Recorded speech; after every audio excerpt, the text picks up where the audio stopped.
Determinant chapter में पहली exercise थी डिटर्मिनेंट, सेकंड थी application of the determinant, area of triangle का कॉन्सेप्ट।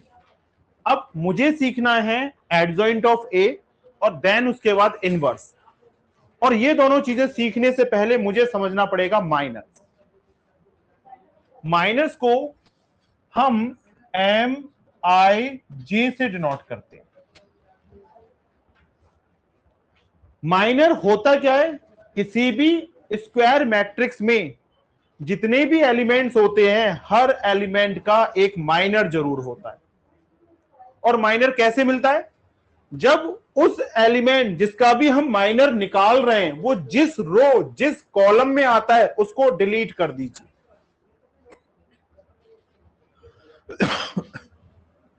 ए एक मैट्रिक्स है मेरे पास 1 2 3 4। पहला जो एलिमेंट होगा ये मेरा A11 होगा और इसका जो माइनर होगा वो M11 होगा। तो M11 का मतलब है A11 एलिमेंट का माइनर। तो A11 एलिमेंट किस में आ रहा है, फर्स्ट रो फर्स्ट कॉलम को हटा दो। फर्स्ट रो फर्स्ट कॉलम को हटाया तो मेरे पास क्या बचा, 4 बचा ना। और ये 4 एक अकेला एलिमेंट बच रहा है या और भी एलिमेंट है इसके साथ, अकेला, और अकेले एलिमेंट का डिटरमिनेंट वही नंबर होता है। तो इसका मतलब यहां पे M11 क्या हो गया बेटा, 4।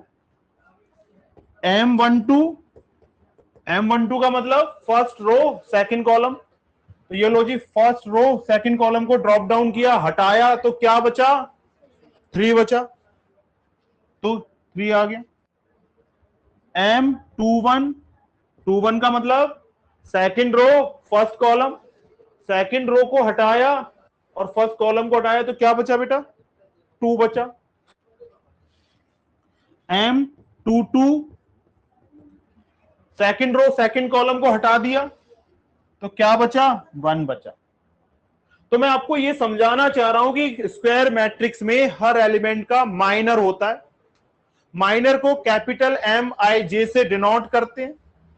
और माइनर कैसे मिलता है, जिस भी एलिमेंट का आप माइनर निकाल रहे हैं वो एलिमेंट जिस रो जिस कॉलम में लाता है आता है उनको हटा दीजिए और जो भी बचे उसका डिटर्मिनेंट निकाल दीजिए।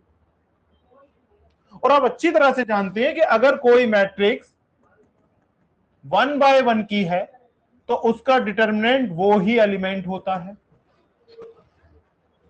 अगर मैट्रिक्स 2 बाय 2 की है तो डिटरमिनेंट का formula product of diagonal elements minus product of non diagonal elements आ जाता है। तो अब कितने भी एलिमेंट हो मुझे कोई प्रॉब्लम नहीं है, मैं माइनर निकाल दूंगा। लेकिन माइनर निकलेगा किसका, स्क्वायर मैट्रिक्स का। तो क्या बोल रहा है, the minor MIJ of an element AIJ। MIJ क्या है, माइनर, और ये किसका है, AIJ का, एलिमेंट का, of the matrix A is the determinant of the matrix obtained by ith row and jth column। वो एलिमेंट जिस रो जिस कॉलम में आ रहा है उसको डिलीट करने के बाद जो भी बचे उसका डिटरमिनेंट निकालोगे, आपको क्या मिल जाएगा, माइनर मिल जाएगा। ये था मेरा माइनर। और जिस बच्चे को माइनर निकालना आ गया उसको कोफैक्टर निकालना भी आ जाता है।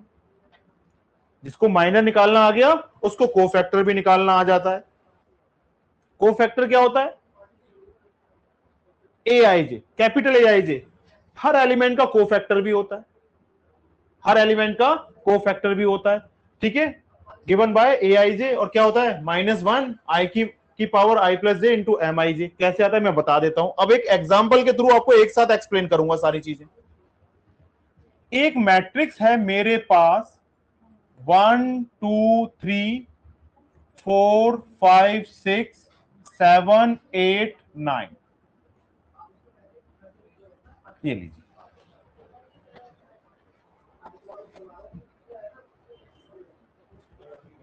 पहला एलिमेंट क्या है, A11 1। तो ये किस रो में आ रहा है, फर्स्ट रो फर्स्ट कॉलम, हटा दीजिए तो बचा क्या, 5 6 8 7। तो ये लो बेटा M11, तो ये 5 6 8 9। ये तो 2 बाई 2 की मैट्रिक्स बन गई। 2 बाई 2 की मैट्रिक्स में क्या करते हैं हम, प्रोडक्ट ऑफ डायगोनल एलिमेंट 5 और 9 की मल्टीप्लाई कर दो। Minus product of non diagonal element, तो क्या आया बेटा 45 माइनस 48 तो -3 आ गया। M12 तो फर्स्ट रो सेकंड कॉलम हटा दिया तो क्या दिख रहा है बेटा 4 6 7 9, ये 4 6 7 9 तो 36 minus 42 -6। M13 third row first column तो ये 4 5 7 8 बचा, 4 5 7 8 तो 32 माइनस 35 -3। M21 21 का मतलब सेकंड रो फर्स्ट कॉलम, क्या बचा 2 3 8 9 तो 2 3 8 9 तो 18 minus 24 -6। M22 second row second column तो 1 3 7 9 तो 9 माइनस 21, देख लो 9 माइनस 21 तो कितना आया बेटा -12।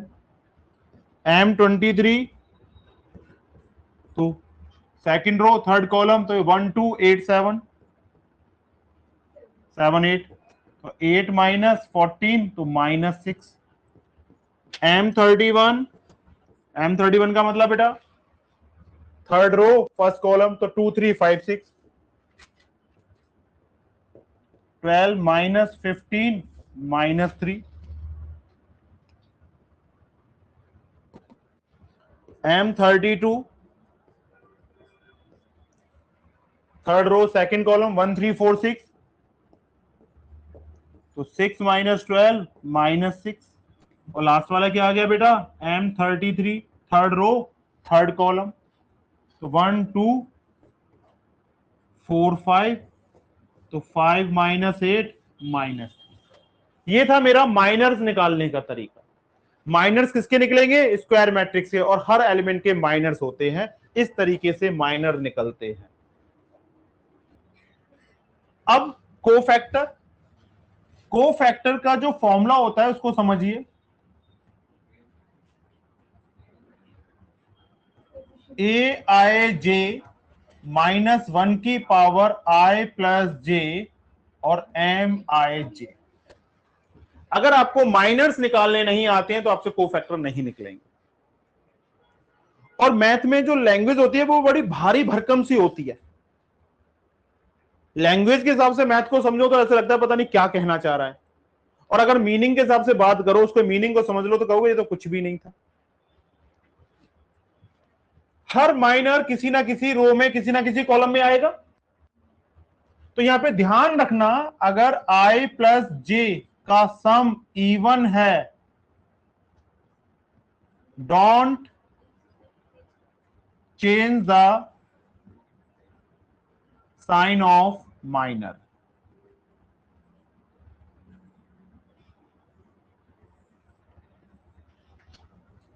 अगर I प्लस J का सम ऑड है,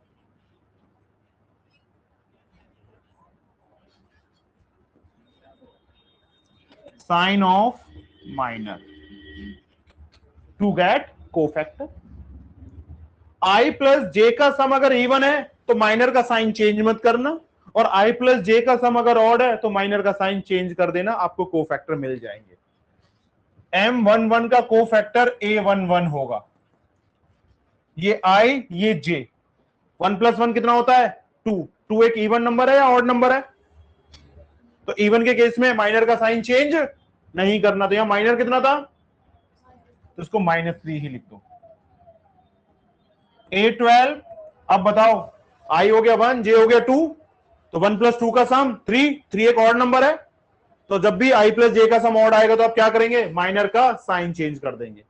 तो क्या हो गया यहां पे 6। A13 -3, A21 6, A22 -12, A23 6, A31 -3, A32 6 और A33 -3। कोई प्रॉब्लम किसी को? जिस बच्चे को माइनर और को फैक्टर निकालने आ गए वो एडजॉइंट ए भी निकाल सकता है। एडजॉइंट ए होता क्या है basically?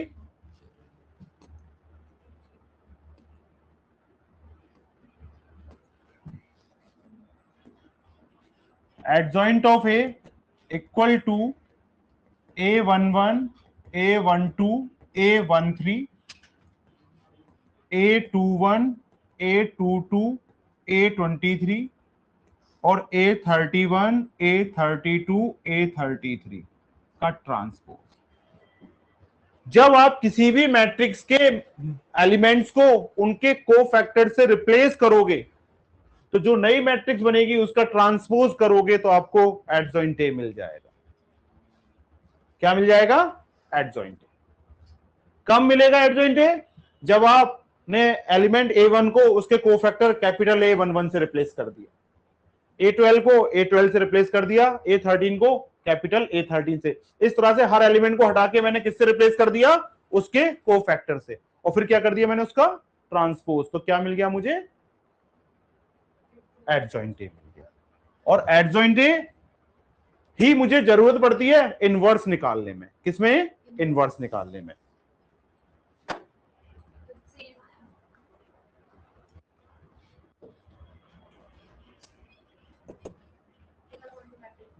Write the minor and cofactor. Write the minor and cofactor of the elements of the following determinant. ये लीजिए बेटा, capital M11।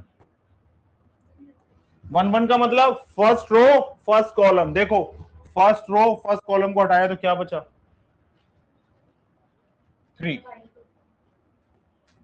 M12 first row second column तो क्या आया बेटा? 0। M21 second row first column तो क्या आया?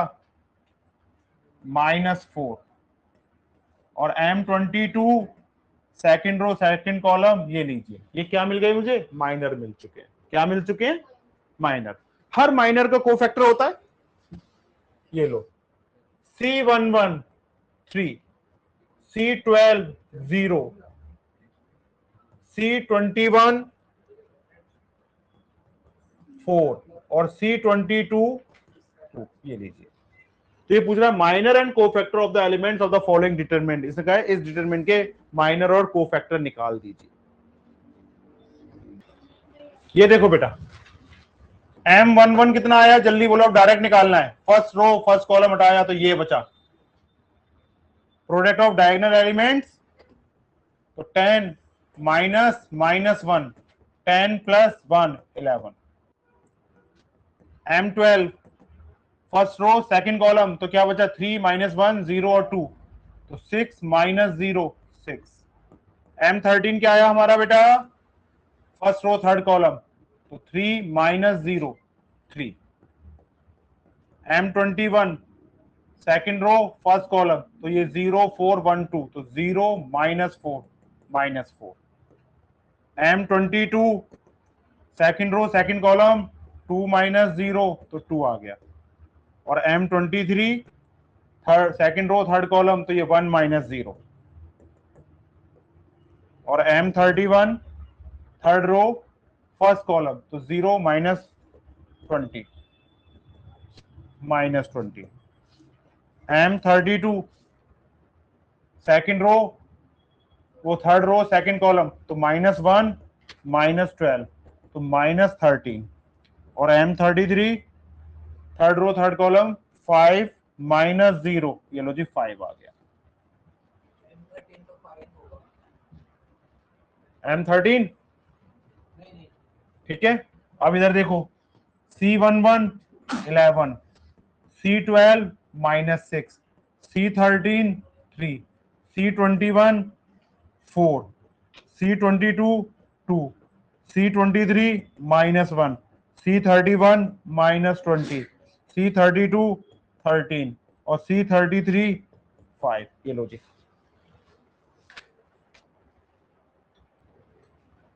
क्वेश्चन नंबर 3, क्वेश्चन नंबर 3 को समझने से पहले, करने से पहले आपको एक कॉन्सेप्ट को फिर से समझना पड़ेगा। और वो कॉन्सेप्ट क्या है बेटा, कि मैं जब किसी भी रो या किसी भी कॉलम्स के एलिमेंट्स को, किसी भी कॉलम के एलिमेंट्स को उनके करस्पॉन्डिंग कोफैक्टर से मल्टीप्लाई करूंगा तो मुझे डिटरमिनेंट मिल जाएगा।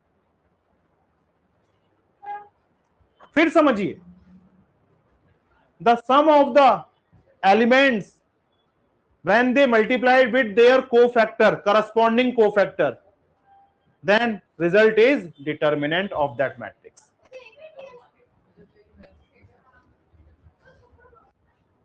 अब समझना मेरी बात,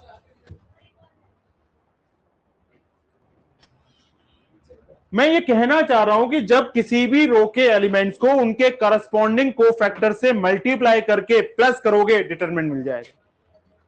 और ये कोई भी रो के एलिमेंट्स हो सकते हैं और कोई भी कॉलम्स के एलिमेंट हो सकते हैं। फॉर एग्जांपल एक मैट्रिक्स ले ली और उसके मैंने रो 1 के एलिमेंट ले लिए। रो 1 के एलिमेंट कौन कौन से होंगे बेटा? A11, तो इसका कोफैक्टर क्या होगा? A11। A12, तो इसका कोफैक्टर A12 प्लस A13, इसका कोफैक्टर A13। तो ये रिजल्ट डिटरमिनेंट होगा। दोबारा से समझो इस लाइन को, जब किसी भी रो के एलिमेंट्स को उनके करस्पॉन्डिंग कोफैक्टर से मल्टीप्लाई किया जाता है, A11 का कोफैक्टर ए कैपिटल A11 होगा, या ऐसे नहीं समझ रहे हो तो ऐसे समझ लो, A11 C11, A12 C12, A13 C13 equal to आपको डिटरमिनेंट मिल जाएगा। जब एलिमेंट को उसके करस्पॉन्डिंग कोफैक्टर से इनटू करते हैं और जो भी रिजल्ट आए उसको प्लस करेंगे तो हमें डिटरमिनेंट मिल जाएगा। बस अंतर क्या रहना चाहिए, फर्क क्या है यहां पे समझने वाली बात, जिस रो के एलिमेंट्स हो उन्हीं रो के एलिमेंट्स के करस्पॉन्डिंग कोफैक्टर लेने हैं। अगर मैं यहां पे A11 ले रहा हूं तो इसका कोफैक्टर C11 होगा। अगर मैं यहां पे A21 ले रहा हूं तो इसका कोफैक्टर C21 होना चाहिए। और अगर मैं A31 ले रहा हूं तो इसका कोफैक्टर C13 आएगा। तो रिजल्ट डिटरमिनेंट आ जाएगा। अब मैंने फर्स्ट कॉलम ले लिया ना, A11, A21, A31 first column के एलिमेंट तो हुए, इसको 31 कर देते हैं। ये लो, इसको 31 कर देते हैं। समझ गए मेरी बात या नहीं समझे? तो अब जो कोई भी रो ले लो, कोई भी कॉलम ले लो, मुझे इससे कोई फर्क नहीं पड़ना है। बस फर्क क्या पड़ना है कि जो भी आप रो या कॉलम ले रहे हो उनके एलिमेंट्स को उनके करस्पॉन्डिंग कोफैक्टर के साथ इनटू करना, और जब प्लस करोगे तो रिजल्ट डिटरमिनेंट आ जाएगा। सेकंड थिंग, एलिमेंट किसी रो के हो, एलिमेंट किसी रो के हो और कोफैक्टर किसी और रो के हो तो डिटरमिनेंट 0 आता है। जैसे A21, तो मैंने यहां पे C31 ले लिया, प्लस A22 तो C32 प्लस A23 तो C33 इक्वल टू डिटरमिनेंट 0 आएगा। प्लस तो सब होंगे, लेकिन जिस रो और उसी रो के कोफैक्टर उसी के होने चाहिए तो डिटरमिनेंट आता है। और रो अलग है, कोफैक्टर अलग रो के हैं तो उनके इनटू का सम 0 आता है। तो उस केस में मेरा डिटरमिनेंट क्या हो जाता है? 0 हो जाता है। इसी से तो फॉर्मूला बनाया था मैंने जो फॉर्मूला बनाया था डिटरमिनेंट का, जो मैंने आपको डायरेक्ट कराया था, जो मैंने सिखाया नहीं था कैसे फॉर्मूला बनाना है, वो इसी बेस से बना हुआ था। आप किसी से भी निकालिए, इस बात से कोई फर्क नहीं पड़ता है। फर्क ये पड़ रहा है कि रो जो आप ले रही हैं, एलिमेंट और कोफैक्टर उसी रो के है ना।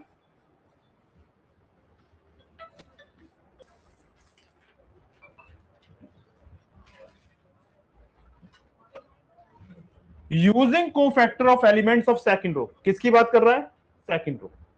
तो सेकंड रो तो ये हुई ना बेटा,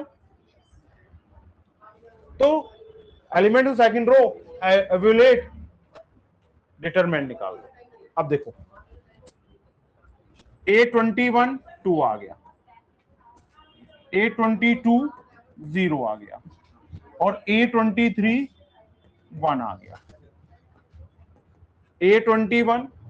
A21 का मतलब क्या हो गया, सेकंड रो फर्स्ट कॉलम हटा दिया तो क्या है यहाँ पे 3 8 2 3, ये 9 माइनस 16, तो ये कितना हो जाएगा, और यहाँ पे माइनस लगाऊं या ना लगाऊं,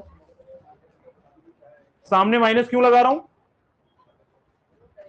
सामने माइनस क्यों लगाया मैंने, आई प्लस जे का सम कितना आ रहा है, इवन या ऑड, आई कितना है बेटा 2 और जे कितना है 1 और 2 प्लस 1 3, और जब आई प्लस जे का सम माइनस ऑड आए तो उस को फैक्टर में उसमें माइनर में क्या लगा दोगे, माइनस साइन लगाओगे या नहीं लगाओगे, तो मैं भी बताऊंगा इसके बाद। तो ये कितना हो गया माइनस, तो ये हो गया माइनस माइनस 7, तो ये 7 आ गया। देखो बेटा अब इधर आओ, A22 का मतलब सेकंड रो सेकंड कॉलम हटाया तो क्या बचा 5 8 1 3। अब बताओ सामने माइनस लगाऊं या ना लगाऊं, क्यों, क्योंकि आई है 2 जे है 2 और 2 प्लस 2 4, ये तो इवन है और इवन के केस में माइनर का साइन चेंज नहीं करते, तो ये कितना आ गया बेटा 15 माइनस 8 7। A23 आई प्लस जे का सम क्या आ रहा है ऑड, तो क्या लगा दूं यहाँ पे माइनस, अब देखना सेकंड रो थर्ड कॉलम 5 3 1 2, तो ये 10 माइनस 3, तो ये माइनस 7। अब देखिए, अब सुनो, ये सेकंड रो के एलिमेंट और ये सेकंड रो का कोफैक्टर इनटू करो, A21 के साथ A21 प्लस A22 के साथ A22 प्लस A23 के साथ A23, ये आ गया बेटा 2 और ये 7, ये प्लस 0 के साथ 7 और ये प्लस 1 के साथ माइनस 7। अब देखो 14 प्लस 0 माइनस 7, तो डिटरमिनेंट कितना आया मेरा 7 आया। आप इसको डायरेक्ट एक्सपेंड भी करोगे तो भी कितना आएगा 7 आएगा। समझ गए मेरी बात। तो मेरे को यहाँ पे मेन चीज क्या समझानी थी आपको कि जब किसी भी रो या किसी भी कॉलम के एलिमेंट्स को उनके करस्पॉन्डिंग कोफैक्टर से मल्टीप्लाई करके और रिजल्ट्स को प्लस किया जाता है तो मुझे उस मैट्रिक्स का डिटरमिनेंट मिल जाता है। एलिमेंट्स किसी और रो के हो और कोफैक्टर किसी और रो के हो, मतलब सेम रो के एलिमेंट्स और कोफैक्टर ना हो, तो डिटरमिनेंट फिर 0 आता है। ठीक है, कर लीजिए note down. Using cofactor of elements of third row, किसके बेटा cofactor of elements of third row. देखना एनसीईआरटी में कोफैक्टर थर्ड रो या थर्ड कॉलम है,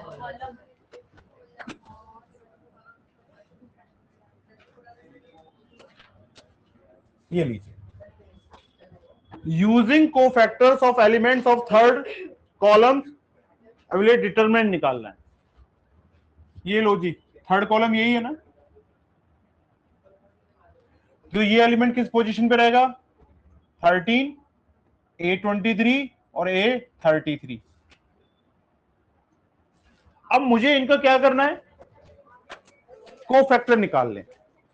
खुद बताओ A13 का कोफैक्टर क्या होगा C13। C13 में आई प्लस जे क्या आ रहा है बेटा,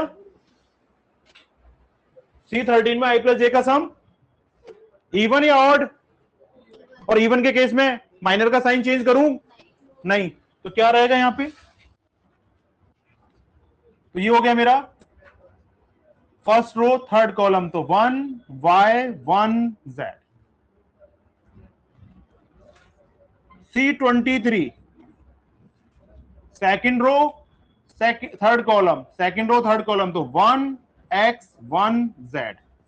C33 third row third column 1 X 1 Y, और यहां पे माइनस लगा देना बेटा। माइनस क्यों लगाया पता है ना,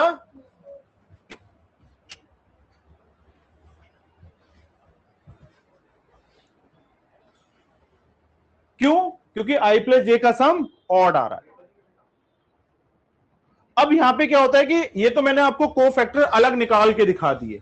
बच्चा बोले कि सर मुझे अलग मत निकाल के दिखाइए कोफैक्टर, प्रॉपर क्वेश्चन कर दीजिए डायरेक्ट। अब देखना जरा, मैं कॉलम C3 यूज कर रहा हूं। पहला एलिमेंट क्या है? YZ। YZ किस रो में आ रहे हैं? First row. और फर्स्ट कॉलम तो क्या बचा यहां पे? 1Y 1Z minus ZX। Minus क्यों? आपको पता है plus minus plus minus plus minus plus minus plus, ये लीजिए सेकेंड एलिमेंट में माइनस आ जाएगा ना। क्यों आया माइनस? क्योंकि यहाँ पे i प्लस जे का सम ऑड आ रहा था, और जब i प्लस जे का सम ऑड होगा तो उसके कोफैक्टर में माइनस साइन लगेगा या नहीं लगेगा? तो ये वाला माइनस तो रिफ्लेक्ट हो गया यहाँ पे। अब ये सेकंड रो थर्ड कॉलम, तो यहाँ पे क्या बचा? 1x 1z plus xy। Third row third column 1x 1y।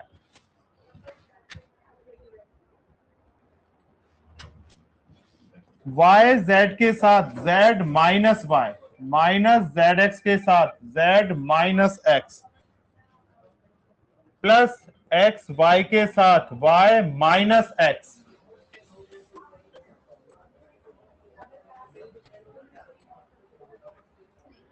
अब बताओ यहां पे किसी को कोई डाउट है? इनटू करना जरा, वाई जेड की मल्टीप्लाई जेड से, Y Z square minus Y square Z minus X Z square plus X square Z plus X Y square minus X square Y. ठीक। अब देखो, मैंने जेड स्क्वायर के साथ जेड स्क्वायर वाला term place कर दिया और वाई स्क्वायर के साथ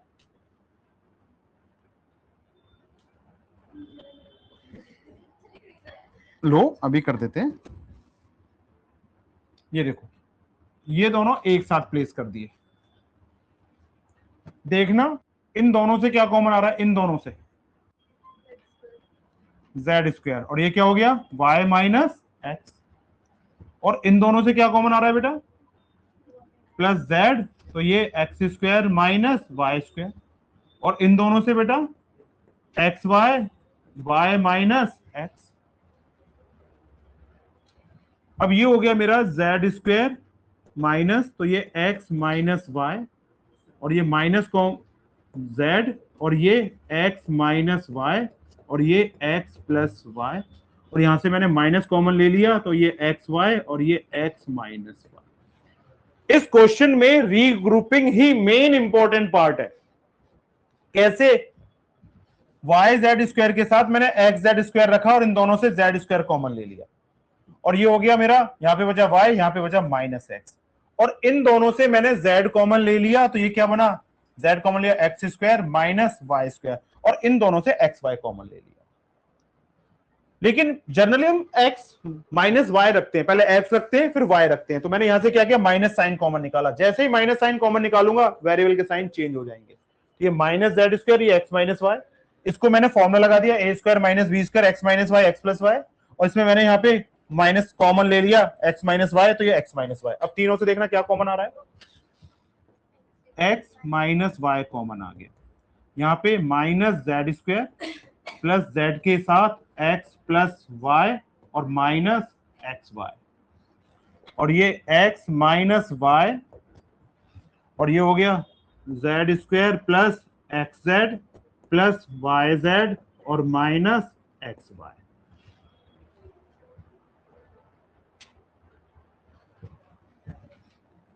इससे और इससे कुछ कॉमन आ रहा है? बोलो। ये x माइनस वाई, लो जी z कॉमन ले लिया, तो यहां पे बन गया z, बोलो। एक माइनस मिसिंग में आ रहा है ना, ये रहा सॉरी, नहीं तो वो उससे कोई बात नहीं। यहां पे क्या आ गया? तो ये y माइनस जेड आया या नहीं आया? देख लो y माइनस जेड आ गया, और इन दोनों से देखो x कॉमन ले लो, तो ये प्लस x कॉमन, तो ये x, और इन दोनों से मैंने x कॉमन लिया है, तो ये कितना हो गया? x कॉमन ले लिया तो ये z माइनस y। अब देखो बेटा ये x माइनस y और ये z और ये y माइनस z और माइनस कॉमन ले लिया तो यहां से y माइनस z और दोनों से कुछ कॉमन आ रहा है y माइनस z, तो ब्रैकेट में क्या बचा z माइनस x। ये ही इसका आंसर है।